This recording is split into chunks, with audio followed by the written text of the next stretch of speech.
Hello नमस्कार जय हिंद साथियों, स्वागत है आपका प्रबल डिफेंस एकेडमी में। मैं हूं योगेश शर्मा। आप पीछे देख ही रहे हैं कि आज हम डिफरेंस कवर करेंगे नेवी में वर्सेस मिले जो मर्चेंट नेवी है उसमें दोनों में क्या बेसिक डिफरेंस होता है।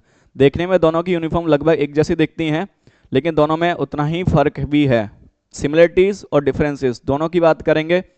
ये जो आप देख ही रहे हैं मर्चेंट नेवी और आपकी इंडियन नेवी, आप देख रहे हैं कि बहुत सारा व्यापार इस ग्लोबलाइजेशन के दौर में आज बहुत सारे नेशंस अपने देश का मैक्सिमम जो भी बिजनेस है, जो भी इंपोर्ट एक्सपोर्ट है, वो सब वाटर के द्वारा यानी ओशन के द्वारा ही करते हैं। अब ओशन के द्वारा करते हैं तो उसके लिए आपकी सेफ्टी भी जरूरी होती है, क्योंकि आपने सोमालिया के पायरेट्स के बारे में सुना होगा, जो प्लेयर जो कि शिप को हाईजैक करने में माहिर हैं। और तरह तरह की चीज़ें भी, जो कोई भी ऐसा चीज़ चाहिए आपको जो आपके सामान को सुरक्षित तौर पर कहीं भी पहुंचा सके, तो उसके लिए कहीं ना कहीं रिक्वायरमेंट लगी मर्चेंट नेवी की। इसलिए किंग जॉर्ज फिफ्थ ने ये जो मर्चेंट नेवी जो वर्ड है सबसे पहली बार दिया था। उसके बाद मर्चेंट नेवी अमल में आया और हर देश के पास लगभग मर्चेंट नेवी खुद की होती है।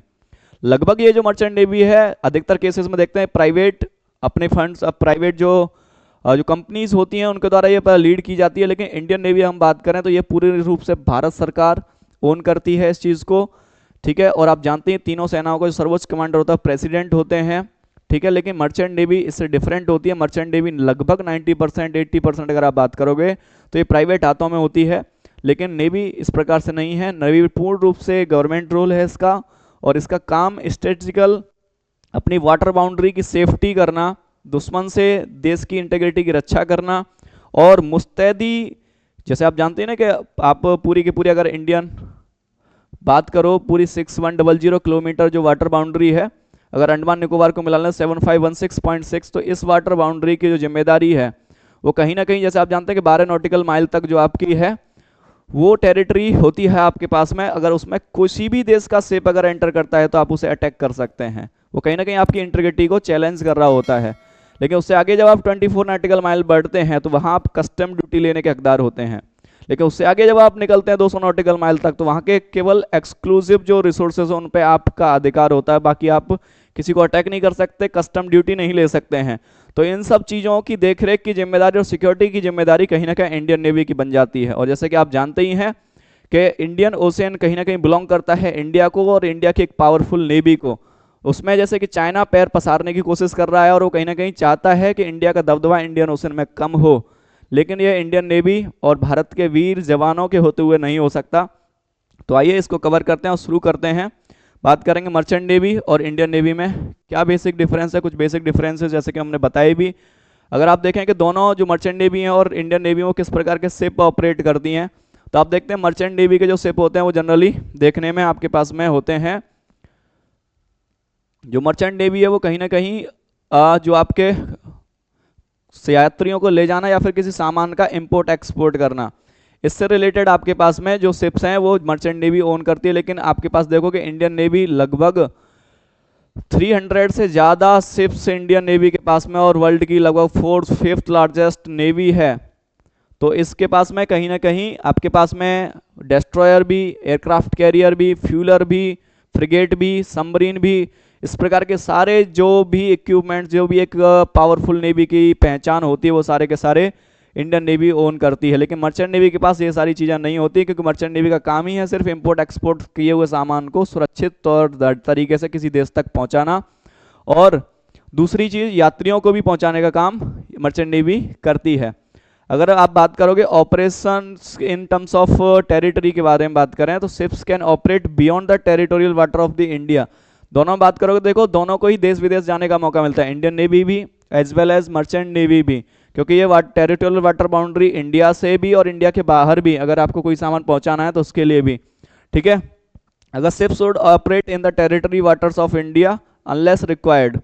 ठीक है, जब तक जरूरत नहीं होती है तब तक, जैसे कि आप देख रहे हैं साउथ चाइना सी, जिसमें अगर चाइना टेंशन क्रिएट करता है या चाइना अपना हक जमाने की कोशिश करता है, तो इंडिया को भी अपने शिप भेजने होते हैं, अपनी फ्रिगेट भेजनी पड़ती है, अपनी सबमरीन भी हम भेजते रहते हैं, चाइना भी भेजता है ताकि डाटा इकट्ठा कर सके, दूसरे देशों का, दूसरे देशों की टैक्टिकल नॉलेज ले सके। तो ये सारी चीज़ें करने का ये प्रयास करते हैं। रूल्स एंड रेगुलेशंस फॉर पे अगर आप बात करेंगे, तो जो मर्चेंट नेवी के जो रूल्स हैं वो डिसाइड होते हैं इंटरनेशनल लेबर ऑर्गेनाइजेशन की ओर से, ILO, और हमारे पास international transport worker federation ITF इनके कहीं ना कहीं रूल तय करता है।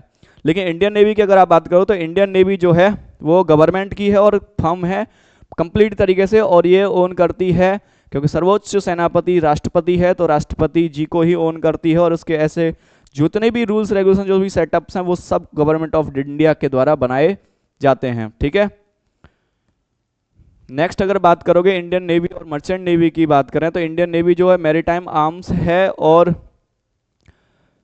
इंडियन नेवी बड़े बड़े जैसे कि आप देख रहे हैं कि अभी इस समय क्या है कि पैलेस्टीन प्लस इजराइल वॉर चल रही, तो उसकी वजह से रीजन में पूरे में टेंशन है, जिसकी वजह से आप देखें सोमालिया के जो पायरेट्स हैं वहाँ से गुजरने वाली जो शिप हैं उससे बचने के लिए उस किनारे को यूज़ करती हैं ताकि वो हिट ना हो जाए किसी हमास के द्वारा या किसी ईरान पर जो जो ईरान के द्वारा जो भी जिसको सप्लाई पहुँचाई जा रही है, ऐसे किसी भी इंसर्जेंट ग्रुप के द्वारा किसी शिप को कोई नुकसान ना पहुँचा जाए, किसी को हमला ना किया जाए, इसके लिए वो बच करके निकलने का प्रयास करती हैं। लेकिन जब बच के निकलती हैं तो उसको कहीं ना कहीं सोमालिया के पायरेट्स पकड़ लेते हैं।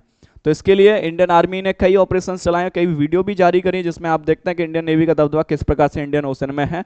इंडियन नेवी न सिर्फ इंडिया आने वाली शिप्स बल्कि बाहर विदेशी जो हमने जो उसमें वर्कर हैं विदेशी जो जो सिटीजन्स हैं उनको भी हमने बचाया है और उन शिप्स को पायरेट्स के हाथों से सुरक्षित हमने निकाला है। ठीक है, मर्चेंट नेवी का जैसे बता ही चुके हम IMO ILO और हमारे पास में इस प्रकार से इनके जो रूल्स रेगुलेशंस हैं इस प्रकार से फ्रेम किए जाते हैं। इंडियन नेवी अपनी ऑपरेशनल कैपेबिलिटीज़ के लिए जानी जाती है, जो कि बात करें अगर मर्चेंट नेवी की सैलरी और इंडियन नेवी की सैलरी की कंपेरिजन करें तो इंडियन नेवी में आपको जो सैलरी है वो आपको देखने को मिलती है।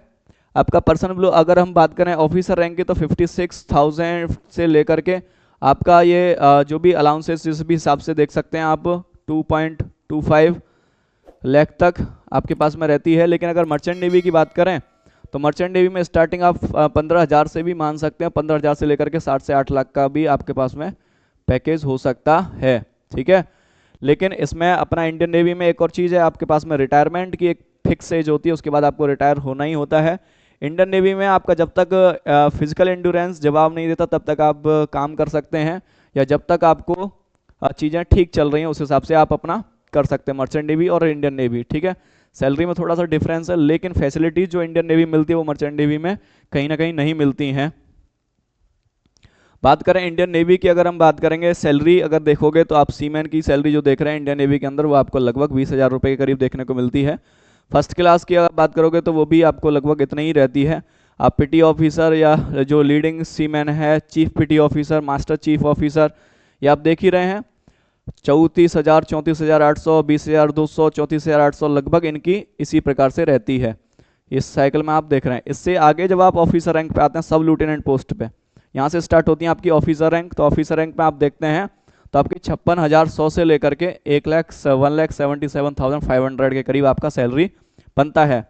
लूटेनेंट पोस्ट की अगर आप बात करोगे तो 61,300 से लेकर के 1,93,900 के करीब आपका रहता है। लूटेनेंट कमांडर पोस्ट की अगर आप बात करोगे तो 69,400 से लेकर 2,07,200 के करीब रहता है। कमांडर रैंक की बात करोगे तो 1,21,200 से लेकर 2,12,400 के करीब। कैप्टन रैंक की बात करें वहीं तो 1,30,600 से लेकर के 2,15,900 के करीब रहता है। अगर आप कोमोडोर रैंक की बात करेंगे तो 1,39,600 से लेकर 2,17,600 के करीब आपका रहता है। Rear admiral vice admiral admiral इस हिसाब से और CDS, तो इन सभी रैंकों का आप देखेंगे 1,44,200 से लेकर 2,18,200 तक और 1,82,200 से 2,25,000 तक रहता है। और CDS का कहीं ना कहीं 2,50,000 तक भी रहता है। आपको पता हो फर्स्ट CDS हमारे बिपिन रावत जी जो रहे थे।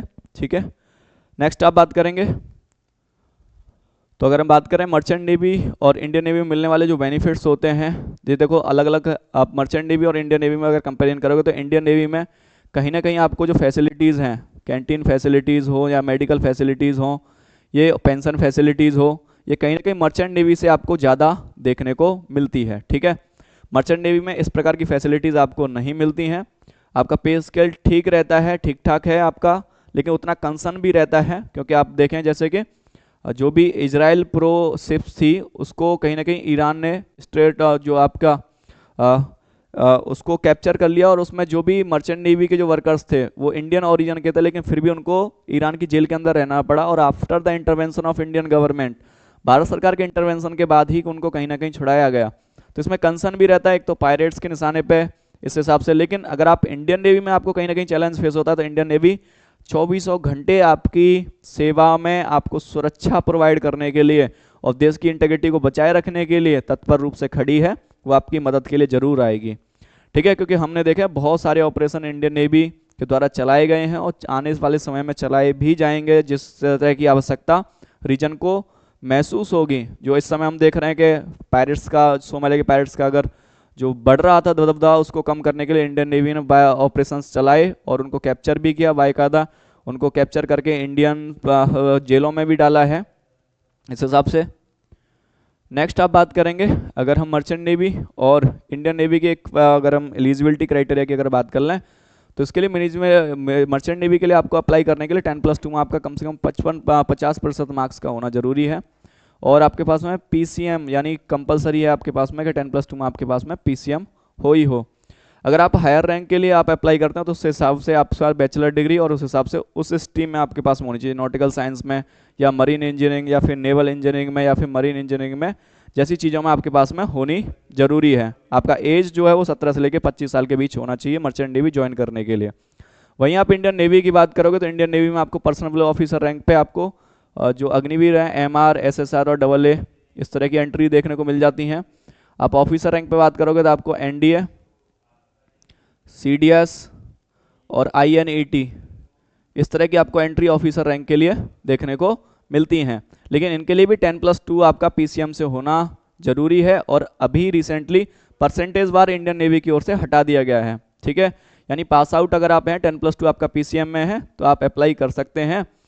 परसेंटेज बार को जो पहले जो एडमिट कार्ड है 85%, 88% तक जो जारी किए जाते थे उस परसेंटेज बार को खींच करके नीचे कर दिया गया है। ठीक है, इसी प्रकार से आपको ग्रेजुएशन भी है। जैसे आप बात करेंगे CDS के लिए अप्लाई करेंगे, NET के लिए अप्लाई करेंगे तो आपका ग्रेजुएशन होना जरूरी है। NDA का आप 10+2 से अप्लाई कर सकते हैं। ठीक है, तो ये अपनी पोस्ट के हिसाब से अपनी रिलेवेंस जो एंट्री जिस हिसाब से आपका रहता है। नेक्स्ट बात करेंगे इंडियन नेवी और मर्चेंट नेवी में जो कैरियर ग्रोथ के क्या ऑप्शंस आपके पास रहते हैं। तो मैं बता ही चुका हूं कि आपके पास में जो इंडियन